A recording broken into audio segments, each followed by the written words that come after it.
पूरा हजारों करोड़ रुपए बर्बाद किया इन्होंने। गड्ढा मुक्ति के नाम पर हजारों करोड़ पिछले 4.5 साल में निकाले जा चुके हैं। अभी तक उत्तर प्रदेश के गड्ढे नहीं भर पाई है सरकार। गंगा मैया को साफ नहीं कर पाए और जो नदियां खुद रही थी, तालाब खुद रहे थे, नाम तो बदल रहे हैं लेकिन अभी तक कोई नया काम नहीं सरकार कर पाई है। नमस्कार, स्वागत है आपका जन संदेश टाइम्स में। मैं हूं महक। अखिलेश यादव ने तर्कश से तीर चलाना शुरू कर दिया है।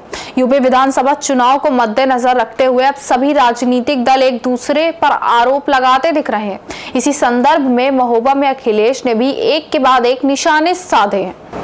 समाजवादी पार्टी के राष्ट्रीय अध्यक्ष अखिलेश यादव अपने मित्र गौतम शर्मा के पिता की त्रयोदशी कार्यक्रम में शामिल होने महोबा पहुंचे, जहां उन्होंने बीजेपी सरकार पर निशाना साधते हुए गाय गंगा और गड्ढा में सरकार को फेल बताया। वहीं उन्होंने 400 सीटें लाने का दावा किया। शिवपाल की पार्टी सहित सभी क्षेत्रीय दलों को साथ लाने का अखिलेश ने दावा भी किया है। आपको बता दें कि बुंदेलखंड के महोबा में एक निजी कार्यक्रम में पहुंचे अखिलेश यादव का समाजवादी पार्टी के कार्यकर्ताओं ने जोरदार स्वागत किया। निजी विमान से खजुराहो उतरे अखिलेश यादव गाड़ियों के काफिले के साथ महोबा के गांधीनगर स्थित अपने मित्र गौतम शर्मा के घर पहुंचे। इस दौरान श्रद्धांजलि सभा में शामिल होने के बाद पत्रकारों से वार्ता करते हुए अखिलेश ने बीजेपी सरकार को उखाड़े फेंकने की बात कही। उन्होंने कहा कि दूसरों को माफिया बताने वाले मुख्यमंत्री बताएं कि उनके ऊपर खुद कितने मुकदमे हैं। जिन्हें लैपटॉप चलाने का ज्ञान नहीं है, वे लैपटॉप और एम्बुलेंस जैसी सेवाओं के बारे में क्या सोचते होंगे, यह अंदाजा आप खुद लगा लें। इस सरकार में गाय गंगा और सड़कों में गड्ढे के नाम पर हजारों करोड़ रुपए पिछले 4.5 सालों में बर्बाद कर दिए गए हैं, लेकिन समस्या जस की तस है। यही नहीं, आम लोगों की बीजेपी से नाराजगी सपा को 400 सीटें दिलाएंगी। उन्होंने महोबा के चर्चित विस्फोट व्यापारी इंद्रकांत त्रिपाठी मामले में बीजेपी को घेरने का भी काम किया। उन्होंने कहा कि सरकार में महिला दलित उत्पीड़न के मामले सहित अपराधों का ग्राफ बढ़ा है, जिसमें एक आईपीएस तक भगोड़ा है। चाचा शिवपाल की पार्टी सहित सभी क्षेत्रीय दलों को चुनाव में साथ लाने की बात भी अखिलेश यादव ने कही। उन्होंने बीजेपी पर आरोप लगाया कि सरकार ने सिर्फ योजनाओं का नाम बदलने का काम किया है। इस सरकार का प्रिय काम बिना पानी का शौचालय बनाना है। इस सरकार में सबसे ज्यादा साधु संतों और बाबाओं की हत्याएं हो रही हैं। महोबा में बीजेपी के कार्यकर्ता आईपीएस के साथ मिलकर वसूली करते थे और आईपीएस का भगौड़ा होना पड़ा। उन्होंने बीजेपी पर तंज कसा। बीजेपी कभी एक्सप्रेसवे नहीं बना पाएगी। उन्होंने प्रदेश के चर्चित महेंद्र गुप्ता गिरी संदिग्ध मौत मामले में हाईकोर्ट के सिटिंग जज के नेतृत्व में जांच कराए जाने की मांग भी की है। उन्होंने कहा कि बीजेपी सरकार में जितने भी गरीबों पर झूठे मुकदमे दर्ज किए गए हैं, सपा सरकार में सभी वापस लिए जाएंगे। सच बोलने वालों के खिलाफ बीजेपी मुकदमे लिखवा रही है और आजम खां के लिए समाजवादी पार्टी जो कर सकती है कर रही है और करती भी रहेगी।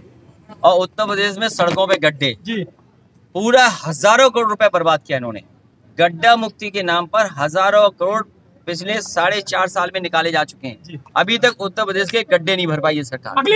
गंगा मैया को साफ नहीं कर पाए और जो नदियां खुद रही थी, तालाब खुद रहे थे, नाम तो बदल रहे हैं लेकिन अभी तक कोई नया काम नहीं सरकार कर पाई है। प्रधानमंत्री आवास योजना में कितनी सीटें ला रही है? 400 सीटें जीतेगी समाजवादी पार्टी। प्रधानमंत्री आवास योजना में लगातार भ्रष्टाचार के आरोप लगते और ये देखिए, साथी सही कह रहा है कि किस में भ्रष्टाचार। उस साथी को बताओ, जब आवास में भ्रष्टाचार, शौचालय में पानी नहीं है, एम्बुलेंस नहीं बढ़ा पाए, 100 नंबर बर्बाद कर दी, पुलिस भाग रही है, भगौड़ा हो गई पुलिस भगौड़ा हो गई।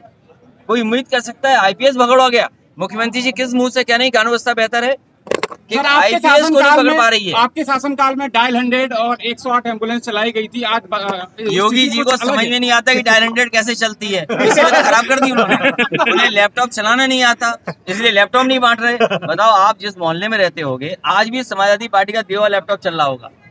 सर, अगर सरकार में आते हैं तो क्या विशेष महिलाओं को और ये अभी बता देंगे तो बीजेपी चोरी कर लेगी, लेकिन मैं अपनी माताओं बहनों को कह करके जा रहा हूँ, जिस समय समाजवादी पार्टी गरीबों के लिए खाना दे रही थी, घी दे रही थी, मिल्क पाउडर दे रही थी, दाल दे रही थी, सरसों का तेल दे रहे थे। आज बताओ सरसों का तेल कितना महंगा है, घी नहीं दे पा रहे। इनका जो गरीबों का पैकेट है केवल वोट लेने के लिए 5 किलो राशन दे रहे हैं। अरे इनका जो गरीबों को अनाज देने का काम हो रहा है वो केवल वोट लेने के लिए हो रहा है। समाजवादी पार्टी गरीबों की मदद कर रही थी, घी दे करके, दूध दे करके, सरसों का तेल दे करके, जिससे खाना बन सके। आज सरसों का तेल कितना महंगा हो गया, और बीजेपी क्या कहती है कि सरसों का तेल इसलिए महंगा है कि मिलावट नहीं हो रही है उसमें।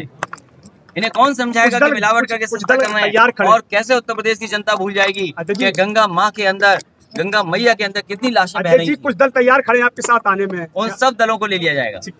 तो ये था सपा सुप्रीमो का बयान जो उन्होंने बीजेपी के लिए दिया है। राजनीतिक समीकरण में उलटफेर करने के लिए इस तरह के बयान अक्सर दिए जाते हैं, लेकिन इसका क्या असर जनता पर पड़ेगा ये तो वक्त ही बताएगा। अपने शहर से जुड़ी तमाम खबरों के लिए देखते रहिए जनसंदेश टाइम्स।